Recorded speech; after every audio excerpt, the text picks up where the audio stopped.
दोस्तों, हिंदी की बिंदी चैनल में आप सभी का स्वागत है। तो दोस्तों, आज के इस वीडियो में आप सभी के लिए बिहार एस्टेट, जैसे कि आप जानते हैं कि इसकी उत्तर कुंजी जो है जारी हो चुकी है।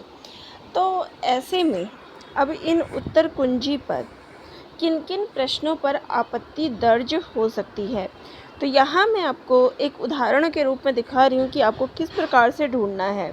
तो यहाँ हिंदी के 3 प्रश्न जो है वो मुझे गलत लगे हैं, और भी प्रश्न अगर आपको गलत लगे तो कमेंट बॉक्स में कमेंट करके ज़रूर बताइएगा। अब यहाँ प्रश्न है, प्रेमचंद की जीवनी कलम के जादूगर के रचनाकार कौन है? और इसका उत्तर जो है मदन गोपाल को सही माना गया है। अब अगर यहाँ मैं बता दूँ कि प्रेमचंद की जीवनी, अगर मदन गोपाल की जीवनी की बात करें तो इन्होंने, यहाँ मैं दिखा दूँ तो मदन गोपाल ने कलम का मजदूर लिखा है, ना कि जादूगर। और अगर कलम के जादूगर की बात हो रही है तो ये राम वृक्ष बेनीपुरी को कहा गया है। तो दोनों ही अर्थों में तो हम ये कह सकते हैं, अगर यहाँ पे ये उत्तर सही है तो प्रेमचंद की जीवनी कलम का जादूगर नहीं, कलम का मजदूर है। ठीक है, तो यहाँ पे जो ये जादूगर है वो गलत है, तो ये प्रश्न ही गलत है। ठीक है, तो यहाँ पे जादूगर नहीं बल्कि मजदूर होना चाहिए। अब इसके लिए आप सोर्स कैसे देंगे? तो यहाँ देख सकते हैं कि ये एनसीईआरटी की बुक है, उसका दिया हुआ है। तो एनसीईआरटी की पुस्तक में यहाँ सबसे नीचे जो है दिया गया है कि विशिष्ट शैलीकार होने के कारण उन्हें कलम का जादूगर कहा जाता है। तो इस प्रकार से आप लिख सकते हैं कि NCERT class this book this, मतलब इस टाइप से आप दे देंगे कि क्लास ये है, ये बाल गोविंद जो कविता है। अभी आप यहाँ प्रश्न करेंगे कि ये किस पुस्तक से है। तो देखिए, एनसीईआरटी कक्षा 11,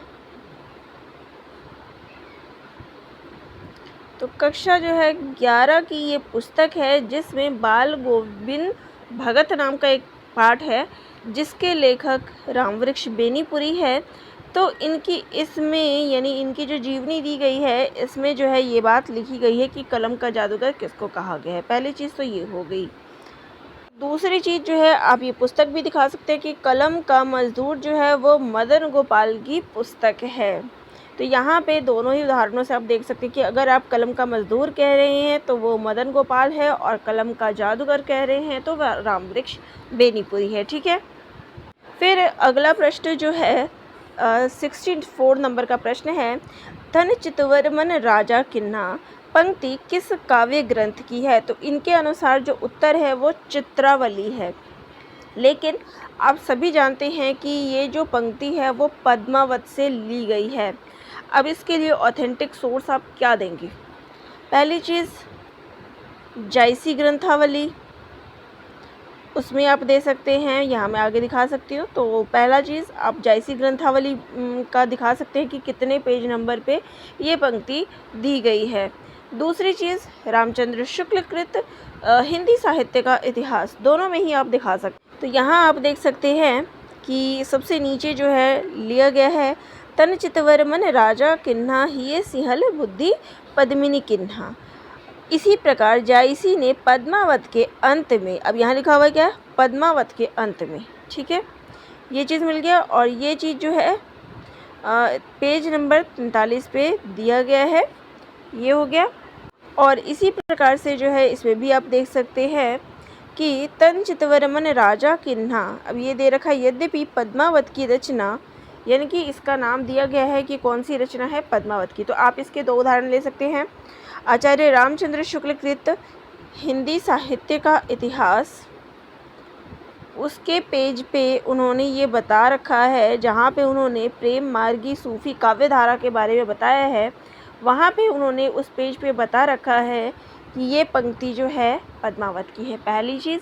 दूसरी चीज़, जायसी ग्रंथावली का उदाहरण आप ले सकते हैं।